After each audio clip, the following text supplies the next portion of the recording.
Dans la peau de... Un podcast de Fabienne Prost. Dans la peau d'un éloquent bègue. L'association de l'éloquence de la différence. Cela paraît un peu antinomique, éloquence et bégaiement. Et pourtant, cette association permet à des personnes bègues de passer un concours d'éloquence et de se produire devant un public important. Pendant 3 mois, dans un cadre bienveillant, les candidats s'entraînent. Ils écrivent 3 discours autour de questions diverses, mais qui ont tout un rapport avec l'histoire de leur bégaiement. Ils sont soutenus par des coachs bénévoles et c'est une belle aventure de groupe qui se dessine, où les uns apprennent autant des autres. Vivant cette expérience de l'intérieur, j'ai été touchée par ces personnes et par ce trouble de la parole que je connaissais peu. J'ai donc interviewé Guillaume, bègue, finaliste du concours de Paris il y a 3 ans et qui a créé la version toulousaine il y a 2 ans. Vous entendrez aussi Cécilia, Nicolas, Émilie, Pierre-Emmanuel. Mais tout de suite, écoutons Guillaume. Alors, du coup, déjà bonjour. Éloquence Bégaiement, c'est un programme. Avant d'être un concours, c'est un programme où en fait, c'est plusieurs personnes qui bégayent ou qui bredouillent vont en fait recevoir des masterclass et des formations sur ce que c'est l'éloquence, donc en fait sur un art oratoire. Donc en fait, on voit la voix, la gestuelle, comment écrire un discours, comment faire pour être éloquent. Et du coup, à partir de là, il y a des phases de concours, oui, mais en fait, si on est 10 candidats, on finira l'aventure à 10 parce qu'en fait, tout le monde aura l'occasion de monter sur scène. Qui a créé cette association et pourquoi ? L'association a été créée par Mouna Bizri. Donc là, ce programme-là est né en 2019, mais lui, il a créé l'association en 2022. Il a créé parce que lui, il avait déjà fait un concours de éloquence avant et en fait, il voulait en créer un vraiment pour les personnes qui bégayent. Donc en 2019, il a créé le programme-là et en 2022, l'association avait plusieurs autres programmes. Il y a plusieurs programmes maintenant depuis. Quels étaient les objectifs de cette association ? L'objectif déjà, c'est la confiance en soi des personnes parce que je trouve qu'on gagne beaucoup confiance en soi quand on fait ce programme. Aussi de mettre en avant le bégaiement qui est un handicap pas connu forcément, donc c'est à faire une sensibilisation surtout.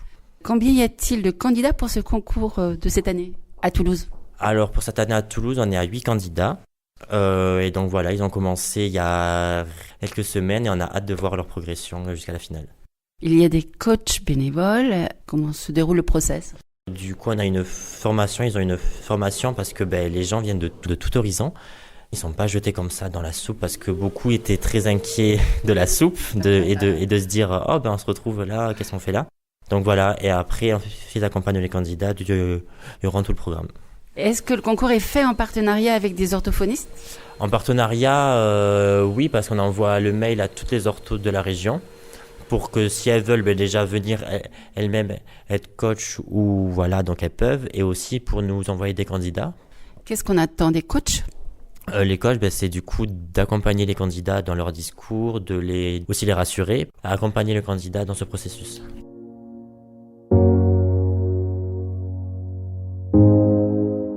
Donc justement, tu dis tu l'as fait toi-même il y a 2 ans. Qu'est-ce que cette expérience t'a apporté ? Déjà, ça m'a apporté des amis parce que j'ai rencontré plein de personnes grâce à ça. Ça m'a apporté aussi de la confiance en moi, beaucoup de connaissances sur des sujets que je ne maîtrisais pas, beaucoup d'assurance aussi pour parler. Et je pense que grâce à ça, j'ai pu en arriver là où j'étais aujourd'hui. Est-ce que tu as eu des difficultés durant les 3 mois du concours ? Oui, parce que déjà c'était à Paris et moi en fait à Toulouse, donc du coup de faire les allers-retours c'était fatigant, donc beaucoup de fatigue. Mais sinon des difficultés, je dirais pas vraiment parce que moi je venais là vraiment pour apprendre et juste apprendre, et c'est ce que j'ai fait. J'ai appris, j'ai passé les étapes sans penser que j'allais pouvoir le faire. Mais voilà, j'ai appris, j'ai réussi et c'était chouette. Tu l'as fait donc aussi en tant que coach les années suivantes et maintenant organisateur du concours. Qu'est-ce que tu aimes dans l'expérience de coach ? Coach, en fait, c'est de pouvoir donner ce qu'on a reçu. En fait, et de s'impliquer dans cette association parce que en fait, on peut donner aux gens ce qu'on a reçu et surtout en fait de pouvoir voir grandir les candidats aussi quand nous on l'a été, c'est chouette. Et vraiment pour moi, je voudrais faire ça jusqu'à que je puisse le faire, pouvoir faire grandir comme ça des candidats et des gens qui bégayent parce que moi plus jeune, je me disais mais en fait je suis tout seul comme ça, je connais personne, alors que là moi je connais plein de gens et de voir tous ces gens qui étaient comme moi avant et qui maintenant deviennent coach et tout, c'est incroyable. En quoi ce concours peut aider à l'acceptation de son bégaiement?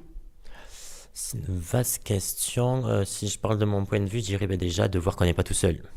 Et pour moi, ça, c'est une grande étape de voir qu'on n'est pas tout seul, qu'on est plusieurs. Et de voir qu'on peut nous écouter sans nous juger, en fait, parce que les gens qui vont nous écouter ne vont pas rigoler, ne vont pas nous brimer, Pour moi, ça montre que c'est possible qu'on nous écoute et ça vraiment, ça renforce la confiance en ce bébé gaiement. Cécilia, tu es orthophoniste et c'est donc la deuxième fois que tu participes à ce concours. Ce programme, oui, tout à fait, c'est la deuxième fois. La première fois, j'étais seulement coach et marraine et là, pour la deuxième fois, je me suis mise dans l'équipe organisation. Voilà. Ça a été du travail? Oui, mais c'est tellement une bonne ambiance qu'en fait, je me rends même pas compte en fait que je travaille. Donc, c'est que du plaisir. Qu'est-ce que tu apprécies dans ce concours et parmi les candidats? Alors, ce que j'aime bien, moi, c'est vraiment de les voir évoluer dès le début jusqu'à la fin de cette prise de confiance et le fait qu'on puisse poser le fait qu'il y a un bégaiement ou un bredouillement, que ce soit posé sur la table et qu'on puisse se laisser être soi-même. Donc, c'est ce qu'on voit au fur et à mesure. Les candidats, ils prennent confiance, ils ont de moins en moins peur de montrer leurs troubles et justement, enfin, ils se libèrent. Donc, vraiment, c'est ce côté-là que j'aime beaucoup. Et puis, bien sûr, l'ambiance, l'effet de groupe, cette dynamique de groupe. Donc il y a différentes formes de bégaiement. Qu'est-ce que le bredouillement que j'ai découvert? Alors le bégaiement, bien sûr, on sait que chaque personne qui bégaye a son propre bégaiement, ils sont tous uniques. Le bredouillement, c'est pareil. Et le bredouillement, c'est en gros, il y en a deux types. Il y a soit, on appelle ça un bredouillement phonologique, c'est-à-dire qu'ils vont avoir des mots qui vont un peu se mélanger. Souvent on dit la personne elle bafouille, je l'ai pas bien compris, etc. Et puis il y a le bredouillement qu'on dit syntaxique. Et là en fait c'est des personnes qui vont avoir dans la phrase des incohérences, beaucoup de répétitions et qu'on va avoir beaucoup de mal à suivre. Voilà. Tu as donc des patients qui font le concours? Oui, moi j'en ai deux. J'en ai deux qui sont là. Un bredouillement et l'autre patient a un bégaiement. Est-ce que c'est important pour toi aussi de les voir dans ce concours et voir leur évolution? Est-ce que peut-être que ça les fait évoluer encore plus vite? Oui, justement, moi je leur propose en général quand je vois que la clé, ça va être vraiment qu'ils prennent confiance en eux et que c'est ça qui les fait un petit peu, stagner dans leur suivi. Et moi, je suis très touchée de les voir dans ce milieu-là parce que je les vois toujours en binôme dans mon cabinet. Et là, de les voir dans un groupe, de les voir s'épanouir, de les voir être fiers d'eux, ça me touche énormément. J'adore les voir ici dans ce programme. L'épreuve finale est-elle importante? Disons que c'est l'aboutissement parce que je trouve que c'est une mise en valeur des candidats parce qu'ils passent sur une scène, c'est quand même pas quelque chose qu'ils vont faire tous les jours, on est d'accord. Donc pour eux c'est un peu l'apothéose de se dire j'ai osé passer devant 200 personnes, des personnes que je ne connaissais pas, un public vraiment qui est venu pour les écouter et parler d'eux en plus parce que c'est pas évident. Mais c'est pas, on va dire que c'est pas le principal de l'aventure pour moi. Ce qui compte, c'est vraiment tout ce chemin qu'ils font et le fait de se désensibiliser de leur bégaiement ou de leur bredouillement et de voir qu'en fait ils sont éloquents même avec ce trouble de l'affluence.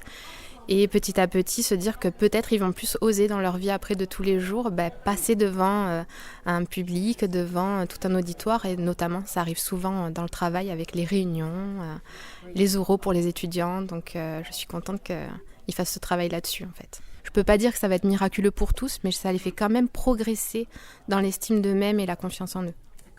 Est-ce qu'il n'y a pas des fois le risque de fragiliser certains? Alors c'est là où il faut qu'on fasse attention, nous ortho, quand on propose ce programme à des patients, de le faire plutôt avec des patients qui sont plutôt stables émotionnellement, qui vont pas être trop touchés par un échec ou autre. Il faut quand même qu'ils soient préparés à pouvoir ne pas être finalistes, peut-être être en difficulté dans la rédaction des discours, tout ça. Donc il faut quand même qu'ils aient un mental prêt pour faire ce genre de choses.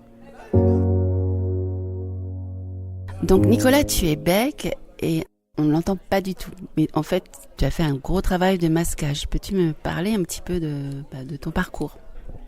Oui, je suis bègue, oui, je fais ce qu'on appelle du masking. C'est un terme que j'ai appris il y a quelques semaines de cela. Je savais que j'étais bègue, mais je ne savais pas trop dans quelle catégorie me mettre. Et du coup maintenant, je sais quel type de bec je suis, je fais du masking. Donc en fait, ça a commencé par quoi ? Comme beaucoup de petits garçons ou de petites filles, ça va commencer dès le CP. C'est à partir de là où on apprend à lire, où on apprend à prononcer les mots, où on prononce vraiment nos premières longues phrases. Et c'est à partir de ce moment-là où il a été détecté chez moi un bégaiement. Donc à partir du CP CE1, j'ai commencé à aller voir une orthophoniste et puis une seconde, avec lesquelles j'ai fait des exercices sur mon souffle. Et voilà. Donc tu disais que ton parcours a été long aussi. Et tu parlais de plein de petites techniques, par exemple. Oui, effectivement, en fait, le masking, ça consiste à se connaître tellement bien qu'on sait comment notre corps va réagir avec tel ou tel mot. Donc, on anticipe énormément les mots qu'on va devoir prononcer. Et les mots sur lesquels on va buter plus ou moins, on va trouver extrêmement vite des synonymes qui seront beaucoup plus doux pour notre élocution. Donc c'est pour cela que pour te donner un exemple, moi quand j'étais plus jeune, moi j'appelais ça une rampe, et ma rampe c'était le mot mais. Donc je commençais la plupart de mes phrases par mais, quand bien même c'était pas forcément le plus intelligent à dire à ce moment-là. De mon côté, j'avais pas le choix, et comme ça j'avais mon petit mot magique qui me permettait de commencer ma phrase sans bégayer. Quand bien même c'était pas très logique, quoi. Et donc là, on a plutôt des orthophonistes quand même qui travaillent plutôt sur l'acceptation de soi. Comment tu vis cela ? De mon côté, je trouve ça très intéressant, effectivement. De mon côté, c'est absolument pas vers ce chemin-là sur lequel j'ai marché pendant ces longues années.